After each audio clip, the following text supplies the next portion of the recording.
20:30 პირდაპირ ეთერში ბრუნდება, რა ექსპერტიზა ჩატარდა და რა დასკვნები დაიდო გამოძიების პროცესში, რის საფუძველზე დადგინდა თვითმკვლელობა და სრულად გამორიცხავს თუ არა ჩატარებული ექსპერტიზა მკვლელობას. ექსპერტი ბალისტიკოსი ზაზა ალთუნაშვილი უპასუხებს ჩვენ შეკითხვებს. საღამო მშვიდობისა ბატონ ზაზა, დიდი მადლობა სტუდიაში მობრძანებისთვის. ბატონ ზაზა, თქვენ გამოძიების პროცესში ჩართული იყავით არა პროკურატურის, არამედ ეროსი კიწმარიშვილის ოჯახის თხოვნით, ხომ ასეა? ოჯახის თხოვნით ჩართული ვიყავით მე და ქალბატონი მაია ნიკოლეიშვილი. ფაქტიურად პირველივე დღიდანვე ვიღებდით მონაწილეობას. თავისთავად დაისვა რამოდენიმე საკითხი პროკურატურის მიმართ, პროკურატურამ დააკმაყოფილა და შემდგომ ეტაპზე, როგორც გამოჩნდა, მოდი მივყვეთ თანმიმდევრობით. თქვენი შეფასებით გასროლა განახორციელა ეროსი კიწმარიშვილმა თუ იქ შეიძლებოდა ყოფილიყო მეორე ადამიანი? მე როგორც ექსპერტი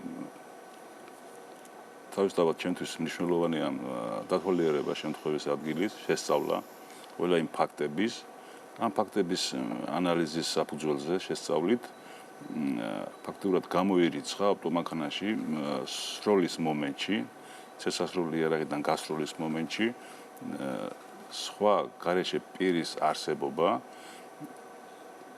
ვინაიდან თანხლები ფაქტორების გათვალისწინებით ავტომანქანაში განლაგებული სისხლის ლაქების და დანარჩენი სხვა ნაწილაკების არსებობა გვაძლევს საშუალებას იმისა, რომ დავასკვნოთ ავტომანქანაში სროლის მომენტში სხვა პირი ვერ იქნებოდა.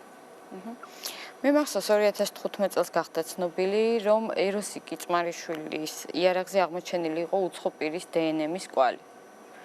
საინტერესოა, რატომ ვერ მოხდა ამ დეტალის დადგენა. მე პროკურორსაც დაუსვიეს კითხვა, მაგრამ თქვენ ექსპერტი ხართ ამ მიმართულებით და მაინც მინდა რომ თქვენი პასუხი მოვისმინო. პრაქტიკაში როგორც ხდება, როგორც ცნობილია, ბატონმა ეროსი კიწმარიშვილმა ეს წესასრული იარაღი შეიძინა მაღაზიაში.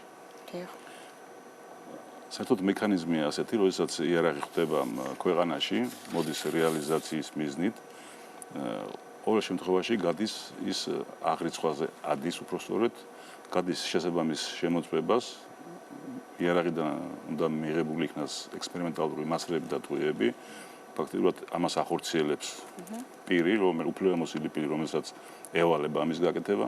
შემდგომ ეს იარაღი ხდება მაღაზიაში, ეგრეთ წოდებულ დახზე. ამიტომ მყიდველს დამთვალიერებელს აქვს საშუალება, რომ შეხებაში იყოს, კონტაქტში იყოს ამ წესასრულ იარაღთან. არ არის გამორიცხული სხვა გარეშე პირის დნმ-ი ყოფილიყო აღმოჩენილი. საინტერესოა აღმოჩნდა თუ არა დენთის კვალი ხელზე და რა სახის ექსპერიმენტები ჩატარდა, რა სახის ექსპერტიზები ჩატარდა, აი რომ მოუყვეთ საზოგადოებას, რა ხდებოდა მთელი ამ პერიოდის განმავლობაში. ძალიან მრავალი ექსპერტიზები ჩატარდა. ფაქტიურად წამყვანი თავიდანვე დათვალიერების შემდგომ პირველ რიგში მნიშვნელობა ენიჭებოდა იმ სურათის აღდგენას, იმ გარემოებების აღდგენას, თუ რა ვითარებაში მოხდა გასროლა. ამის დადგენა იყო პირველი აღდგენა იმ სურათის, სროლის მომენტში როგორი განლაგება იყო რაც გარდაცვლის იარაღს და საერთოდ მანქანაში რა მდგომარეობა იყო. ამ საგამოძიებო ექსპერიმენტმა ხოთაშურის მოთხოვნა იყო ის ჩვენი მხრიდან იყო დასმული. პროკურატურამ პროცესის წარმომადგენელმა ორგანომ ჩაატარა ეს ექსპერიმენტი, სადაც ჩვენც მივიღეთ მონაწილეობა. აღდგენილი იქნა ის სურათი, თუ რა ვითარებაში მოხდა გასროლა, რა მდგომარეობაში იყო წესასრული იარაღი და დადგინდა მთლიანად ის სურათი აღდგა, რაც იყო. ამის შემდეგ ჩატარდა მრავალი ექსპერტიზები, როგორც ბიოლოგიური, გენეტიკური, ბალისტიკური, ვიზირება, კრიმინალისტური, დაქტილოსკოპიური, მიკრონაწილაკების და მრავალი ექსპერტიზები. ეს ექსპერტიზები ძალიან შრომატევადია და თავისთავად მოიცავს ძალიან დიდ დროს და დიდ ენერგიას და სახსრებს. ფაქტიურად ამ ჩატარებულმა ექსპერიმენტმა საშუალება მოგცა იმისი, რომ დადგენილი ყოფილიყო ავტომანქანაში ამ სისხლის გაბნევის სურათი, აღდგენილი ყოფილიყო. ამას საშუალება მოგცა ის, რომ გამორიცხული ყოფილიყო სხვა პირი, გარეშე პირი, რომელიც ავტომანქანაში მოახდენდა გასროლას, ისე რომ არ გადაეფარა ეს სისხლის ლაქები. ამავე დროს შესწავლილი იქნა ის გარემოებებიც, შესაძლებელი იყო თუ არა ავტომანქანის გარედან მომხდარიყო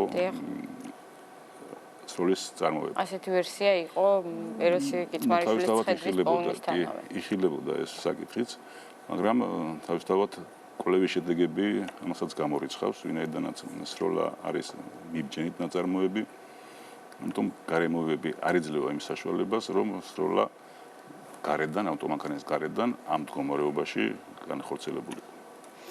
ხოთშორის მე მახსოვს თქვენ ერთი წლის წინ დასვით კითხვა ჩამოწეულ სამზეურებთან დაკავშირებით გაინტერესებდათ შემთხვევის მომენტის წინ რატო უნდა ჩამოეწია ეროსი კიცმარიშვილს სამზეურები მიიღეთ თუ არა პასუხი ამ კითხვას ეს საკითხი ვიდგა გამოძიების წინაშე მარტო მე საკითხი არ იყო იქ იყო თავისთავად ავტომანქანა რატო იყო მოყვანილი მდგომარეობაში რომ დაქოქილი იყო და შემდგომ გამორთული ეგრეთ წოდებული ფარები ანთებული იყო ამაზე ჩატარდა ექსპერტიზა გაცა ტექნიკურმა ექსპერტიზამ ამას პასუხი თუ რატო იყო ფაქტობრივად ძიების დროს გამჟღავდა კიდევაც რომ თავიდან იყო მოყვანილი იმ მდგომარეობაში და შემდგომ დაქოქილი და შემდგომ გამორთული მანქანა. აი სამზეურებიც ისია დარჩენილი რომ ამაზე პასუხი მე ფაქტობრივად ვერ მივიღე რატო იყო ჩამოწეული სამზეურები.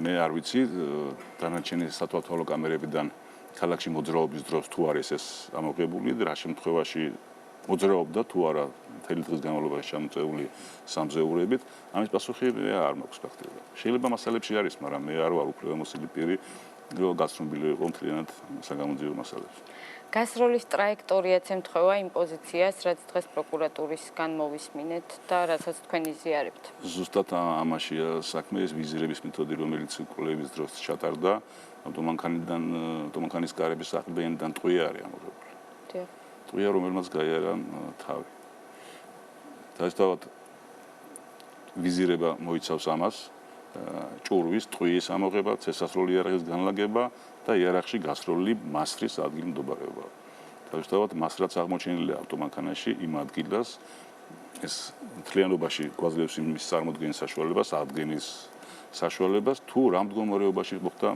წესასროლი იარაღიდან გასროლა ოჯახისთვის ცნობილია თუ არა თქვენი პოზიცია და რა პასუხი მიიღეთ მათგან ალბათ საინტერესოა ის რომ ოჯახმა გთხოვოთ გამოძიებაში ჩართულიყავით და აღმოჩნდა რომ პროკურატურის ვერსიას ემხრობით რადგან ოჯახი ისე მკვლელობის ვერსიაზე საუბრობს. აქ საქმე ასე არ დგას ფაქტობრივად ექსპერტიზის დასკვნა მარტო არ იძლევა ცხალსახად იმის გაკეთების საშუალებას დასკვნის გაკეთების საშუალებას რომ ეს ასე მოხდა თუ ისე ექსპერტიზის დასკვნა ფაქტობრივად გამოძიებისთვის არ არის სავალდებულო შეისწავლის ექსპერტიზის დასკვნას და სხვა მტკიცებულებებთან ერთად ხდება შეფასება. ამიტომ აი ბოლო ვერსია რომელიც მე დღეს გავიგე პროკურატურიდან რომ ფაქტობრივად საქმე დაიხურა ასეთ თვითმკვლელობით მე არ მისაუბრია ოჯახის წევრებთან დღეს არ შეხვედრივა მაგრამ ამ წინა პერიოდში როცა გქონდა შეხვედრებით თავისთავად მე ვინაიდანაც გამოკვლევა შევიღე მონაწილეობა ამ საქმეში დაკითხული ვარ როგორც ექსპერტი პროკურატურის მიერ და ჩემი პოზიცია ჩამოყალიბებული მაქვს სადაც ყოველთვის ვიძახდი რომ ბუნებრივ პირობებში შეუძლებელია ავტომანქანაში მოხდეს წესასროლი იარაღიდან გასროლა ისე რომ არ გადაიფაროს ავტომანქანაში არსებული კვლები. და ბოლოს მაინტერესებს თვითონ ამ იარაღის განმარტება ჩეზე-75 რა ტიპის იარაღია ეს? ეს არის ჩეხური წარმოების ეგრეთ წოდებული ჩეხსკას ბროევკა თანამედროვე იარაღია ჩეზე-75 სხვა ტიპის იარაღიც არის იგივე ოღონდ ეს მთლიანობაში სხვა თანამედროვე იარაღი უფრო კომპაქტურია თავის საბრძოლო მდგომარეობებით წარმოადგენს თავდაცვით იარაღს ფაქტობრივად გაყიდვაში არის და პრაქტიკული იარაღია საკმაოდ ისეთი სოლიდური და კარგი. კი ბატონო, დიდი მადლობა სტუდიაში სტუმრობისთვის. 20-30 შეკითხვებს ზაზა ალთუნაშვილი პასუხობდა. ახლა რეკლამის შემდეგ ჩვენ შევეცდებით კიდევ ერთი ექსპერტის მაია ნიკოლეიშვილის პოზიცია შემოგთავაზოთ და ასევე პარლამენტის მიერ მიღებული ცვლილებები საარჩევნო კანონმდებლობაში, რომელმაც კორცხელის მსგავსი ინციდენტების პრევენცია უნდა მოახდინოს.